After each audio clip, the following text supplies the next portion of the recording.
Today on Larry King Now, Oscar winner Jeff Bridges.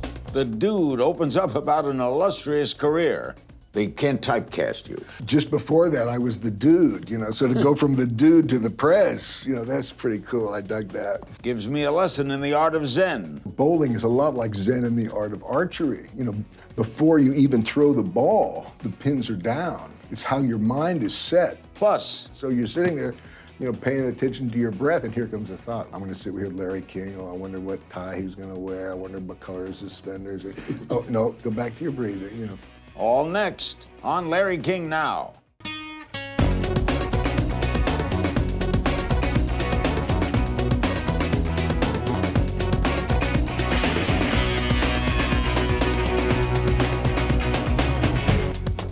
We're in New York, the place of my birth. Well, Brooklyn, but I used to travel up to here when I could visit Central Park. Trump, of course, blocked our view, but we have a nice one anyway of the park, and we're with one of my favorite people, the terrific actor Jeff Bridges, Academy Award winner. He stars in this summer's R.I.P.D. It opens this Friday night. He's opposite Ryan Reynolds. R.I.P.D. stands for Rest in Peace Police Department, right? Rest in Peace Department. Rest in Peace Department. Some people are calling it ripped. What did you make of this film? I don't know what to make of it. It's totally a crazy It's a crazy movie. Yeah, yeah. I like to make those occasionally, especially at summertime. You know, give something for people to chortle at. Is it fun to do? Oh yeah, especially when you got guys like Ryan and Mary Louise Parker, you know, and Kevin Bacon to work with. I mean, that makes it all, you know. But the 3D is incredible. Yeah. And all these action scenes, when you see it finished, when you're working it, you don't see all the graphics. I haven't seen the 3D version yet. I'm looking the 3D. forward to it. Oh. Yeah, that should be pretty wild. But no, you don't know when you're making it. You don't get to experience. Was this a comic book? It was, I guess, what do they call it? A graphic novel. Yeah. Now, how do you see your role? Because you're the woman who you are is rather pretty. The woman I am, yeah, Marissa Miller. Yeah. I'm very happy about my avatar. Yeah. Ryan and I play dead cops. I'm a marshal from the 1800s, and Ryan is from modern times, and we're both dead, and we're hunting down dead people who want to be alive, who are still pretending, you know, to be alive. And normal people see us in different ways. They don't see us as we actually look. So people look at me, and when I'm walking around the streets, and they see Marissa Miller. And Kevin Bacon's a wonderful film, Oh God, he's so wonderful to work with. Great actor, and also he's a musician. So we got to, you know. Did you play around? Oh yeah, we played. Because you do a little bit of music in it. Yeah, and you sing the closing song. My old buddy T-Bone and I wrote that tune for the movie. What was the name of it again? Better Man. Better Man. You enjoy singing? Yeah. Were you always, you know, last time we talked when the Crazy Heart was out, did you always sing? Yeah, since I was a kid, you know. Because I knew your dad, and he never said you sung. Oh, no. Well, he sung, though. I mean, you know, my dad, he replaced Richard Kiley on Broadway in Man of La Mancha. Lloyd Bridges did La Mancha? Yeah, right. He was the first one after Richard Kiley. He did that song? Yeah, my mind, oh yeah. To Dream. All of that great score. But I'm going on tour here in a couple of days with my band, the Abiders, and my daughter, Jessie, is opening for me. Wow. And so that's going to be a lot of fun. Did you ever just want to be a singer? Well, you know, when I was growing up, playing music like that, I thought that might be something I want to do. But my dad, he loved showbiz so much and acting, and he wanted all his kids to go in that. And it was, you know, you see a little an 8-year-old kid in Sea Hunt. That's me. You know, he encouraged us all to. That's where I met your get father. Into it. In Florida, and they shot Sea Hunt. Silver Springs, yeah. Knew your father well. Wow, He was a great guy. Oh, wasn't he a great He cat? was the best. Man. Oh. Also, a great comic actor. Oh, very good. Oh, Airplane very movies. good. Oh, You yeah. must have gotten a charge of I that. remember we just came back from Boston. We made a movie there together called Blown Away. And he played my uncle in that. And when we were casting the part, I went up to the director and the producer, and I said, I know a guy, wonderful actor, who looks a bit like me, might be a good guy to play my uncle. I said, Lloyd Bridges. Have you heard of him? And he said, oh, your dad is great, but he's really more of a comedian, more of a comedic actor. I said, what are you talking about, man? He says, well, it was all the airplane movies. So you got to be careful. You can develop a strong persona, and... But that was like a different career for him. Oh, yeah. And it remade him. Right? From Sea Hunt. From Sea Hunt, everybody thought he was a skin diver, The character in R.I.P. in the new one, is that a lot based on the character you did in True Grit? Well, they're from the same period. Rooster. Yeah, and, you talk about baggage, with each role, and there's a bit of a Rooster Cogburn baggage for that, but I kind of let that be. That's okay. I figure they're best, both from the same times, and it's fun to play cowboys. When you play someone that out, do you envelop that role, and or do you think about him? What do you think about when you do this? When the guy that's outlandish? Yeah, well, you mentioned my father being a comedian. I use my father quite a bit. His humor, yeah. And a lot of it is kind of a combination of things. You got your makeup, how you look. I had a long kind of mustache, beard, long hair, and then of course the clothing and all of that. So as you get dressed in the morning, you start thinking about it. Well, you don't even have to think about it. It just starts to, you start to just become the guy. It's a kind of a crazy feeling. Anthony Quinn told me once that it doesn't matter whether it's a B movie, A movie, low-key movie, or a wild Western, you give it all your best all the time. Oh, yeah. It's more fun that way for yourself. You never treat it as this is some action movie, therefore I'm going to be this. No, I don't like to do that. No, you give it your shot each time, Makes it more fun, more enjoyable, How do you pick a role? What's your determining factor? Kind of a mixture of things, Probably the number one is it the kind of movie that I'd like to see. I love movies, going to movies, and I like those movies where, the filmmakers surprise you. You're thinking it's going to go one way and it goes another way. I like that. And then also, the people you work with. We were in a movie together. We weren't in the same scene, The Contender. Oh, right. Oh, that was a good one. Yeah, Joan Allen. Huh? I got to interview her. She's so great. You were a great president. Oh, thank you. Thank you. Well, Dude and the Zen Master. Yeah. What is that? And so I'm glancing through it. It's just a conversation. It's basically a conversation. Bernie Glassman, who is the Zen Master. Jewish Zen Master. He's a wonderful, wonderful guy. He came to me once and he said, we've been friends for several years. He said, in the Buddhist circles, your character in The Big Lebowski, the dude, is considered a Zen master. I said, what are you talking about? He goes, oh, yeah. He says, the movie is filled with, koans, these, Zen questions that you have to be experienced, to really answer them properly. And I said, I didn't know what you're talking about. He says, sure. He says, look, the Koan brothers, man.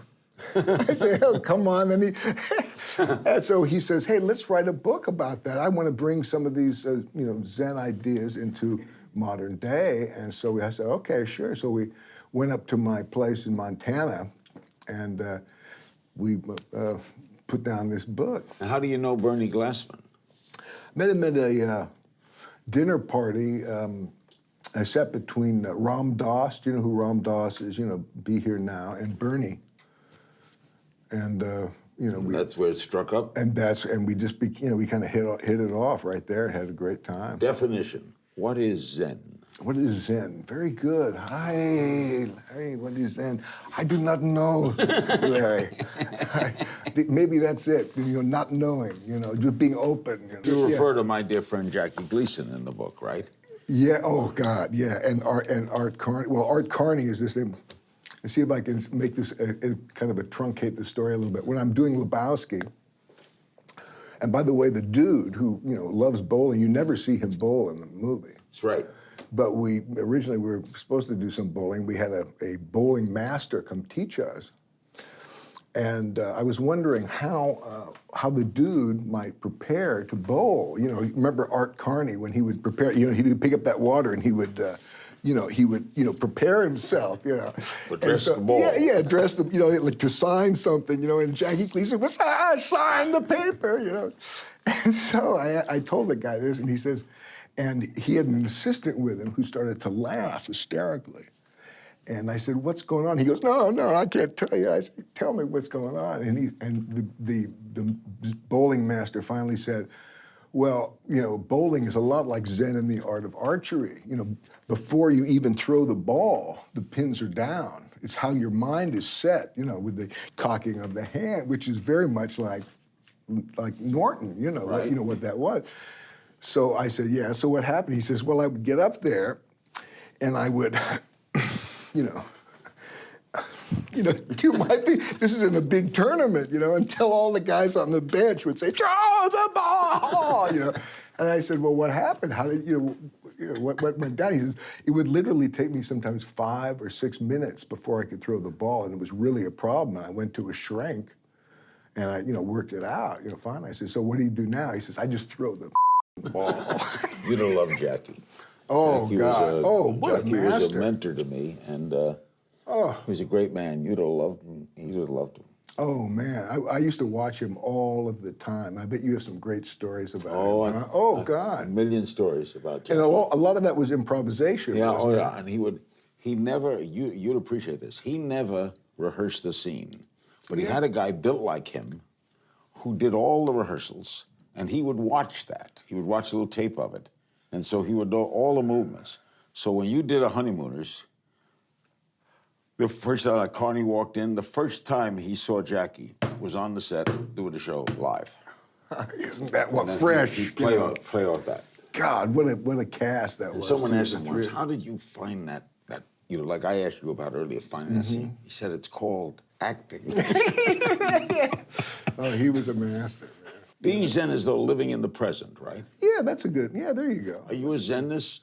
I'm not my Zenist. Yeah, I do my. I give it my shot. Do you offer philosophical I mean, I advice? sit. I meditate. You do meditate? Yeah. Help me with that. When you're meditating, what are you thinking? Whatever's there. I mean, the idea is to, the kind of the technique is to just follow your breaths. Just pay attention to your breathing. Does it work for you? Well, what happens is your mind, just like, your salivary glands are built to salivate, your mind's meant to have all kinds of thoughts and ideas. So you're sitting there, paying attention to your breath, and here comes a thought. I'm going to sit with Larry King. I wonder what tie he's going to wear. I wonder what color his suspenders are. No, go back to your breathing, And so you do that. So it's not a matter of not, stop thinking. Don't think whatever you do. That, because that's not. You can't you can't. It just kind of comes, and you just go back, and you try not to be so attached to your thinking, because. I find that's one of the challenging things in life, where your mind thinks, and you'll have a thought, and that thought will hook you, and then you'll start to tell stories about it, and you work yourself up, and it's just your mind going on. But if you're not realizing that that's your mind, that it's not really a serious, concrete thing, it can cause you some suffering, Was he a great guy to grow up with your dad? Oh, man. Oh, yeah. Just How old was he when he passed? like 82, I think, something like that. Was he sick? He was such a physical guy that when his body started to kind of, he took it as a betrayal, kind of. He was kind of, angry at the thing. And he got, the heart deal. Did he want you to act? Oh, my God, did he want me to act. He did? He loved acting, loved showbiz, and I can remember, in the days of Sea Hunt, him sitting me on his bed there, teaching me all of the basics, and... And Bo, too? He wanted Bo to... And Bo, too. But I think the thing that I learned most about acting from him was just the joy in which he approached the thing. I kind of get a similar hit with you, actually. I can really know that you enjoy doing what you do. Yeah, I love it. And it's kind of when you're joyous, it's contagious, And whenever my dad, you probably felt it with my dad. You knew my dad. Oh, so when very well. he came in and you hung out with him, you said, "Oh yeah, we're alive. This is kind of fun. You know, where do we want to go here?" And, He lived, you know. oh man, yeah. How about your mom? Did you ever meet my mom? No. Oh, she. Is she with us? She was no. She passed away a while ago. But God, she was a character. She also wrote a book. I think the end of the title is "You Caught Me Kissing" or something like that. But the title that she wanted that the publishers refused was "The Life of an Actor's Wife: Cueing and Screwing." And she was something. And you always were a close family? Oh yeah, very close. Was it fun to work with your brother? Oh God, in Baker Boys. Oh, Oh, that what a was movie. a dream, man. Oh God. Now, how did you resist not going ape over Michelle Pfeiffer? And she well, went on to the piano. I'm an ape over my wife, man. You are. Oh yeah. She's my main leading lady. You know, it's amazing to have that kind of relationship where I can go out and act with all these beautiful girls, but nobody beats my wife. You know, and the fact that she is open to that and knows I'll come back because we got such a good thing. We've been married 36 years now, something like that. How do you look at your career? The one thing you could say about it is diversity, right? Yeah. You have been able to, they can't typecast you.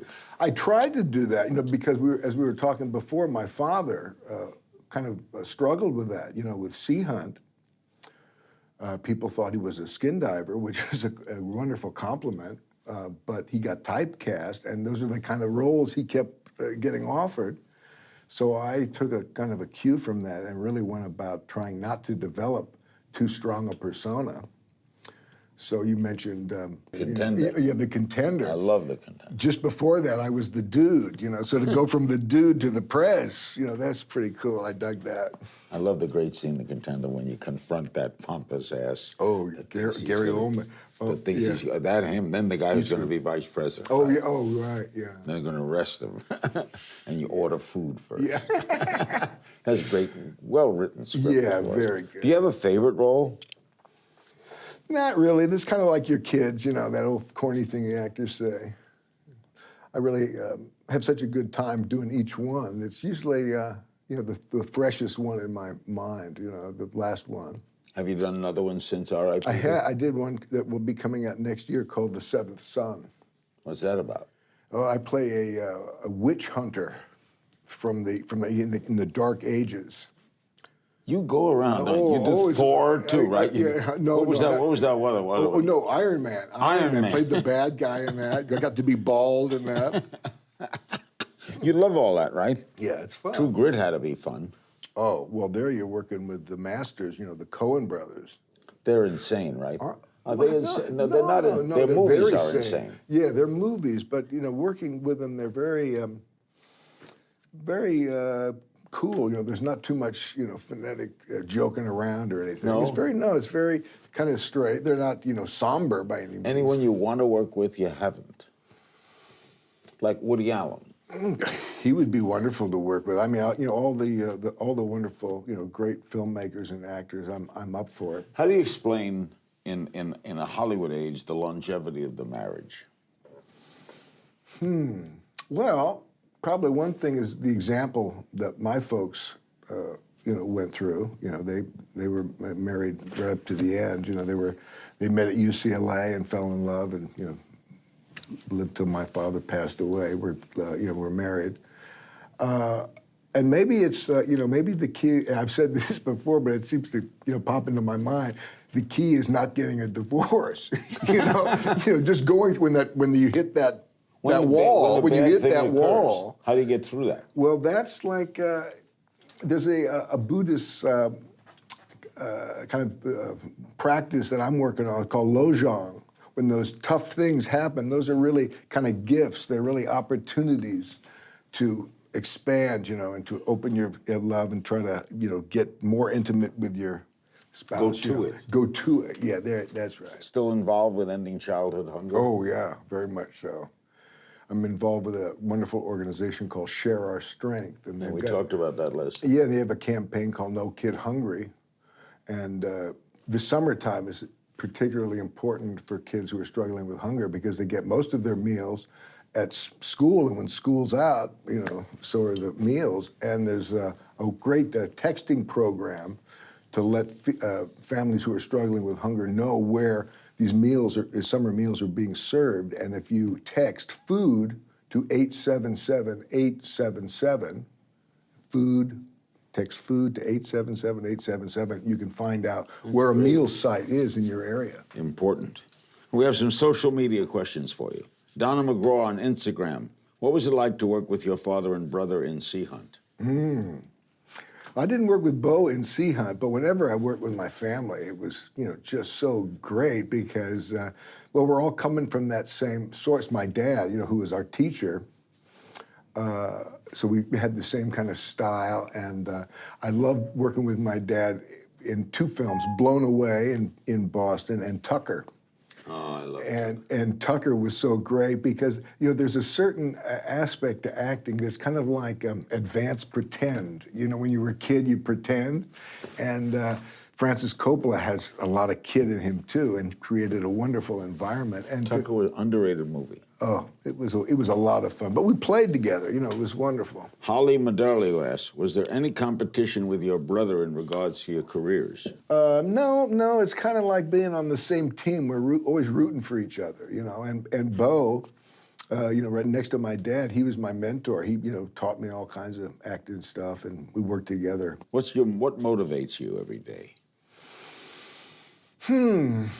I guess just breathing and I don't think of in terms that way. Showing up. Yeah, just showing up. There you go. Yeah. Early Rocksound on Instagram. What was it like? What would it take for you to star in a Big Lebowski sequel? Oh, just the Coen brothers say, "Hey, you want to be in the sequel?" Well, they don't want to do it, I don't think. But they're always surprising us, so maybe they will one day. Quick game of If You Only Knew. What's your favorite drink of choice? The White Russian is the dude's drink. Yeah, that's a little too sweet for me. I just got off the straight Russian. Now I'm just doing red wine. Yeah, me too. Favorite character named Jack, because you've been Jack in 7 different movies. Yeah, man. Well, you'd have to put them up there, but the one that popped in my mind that I had such a great time on, and I loved the result. I thought the movie was wonderful. Was Fabulous Baker Boys. But no, now I'm thinking of the Terry Gilliam movie we made here, Fisher King. That was Jack in that, too. That was a good one, too. Pretty good. You remember your first kiss? Kinda. Where were you living? I was in Westwood, going to high school. No, probably junior high, yeah. Well, not high school. No. Junior high. Remember her name? Yeah, well, the one that comes to mind, and there might have been a girl before, we played a lot of spin the bottle and stuff back in those days, but that didn't really count. I think it was maybe Debbie Olson. That's Debbie Olson? You know Debbie Olson. Thanks, man. All right, good chat. Jeff Bridges, R.I.P.D. opens Friday. Thanks for joining us. See you again. Remember King's Things on Twitter. What's your handle? I don't know. What is my handle? I don't think I have one of those. Look it up. Yeah.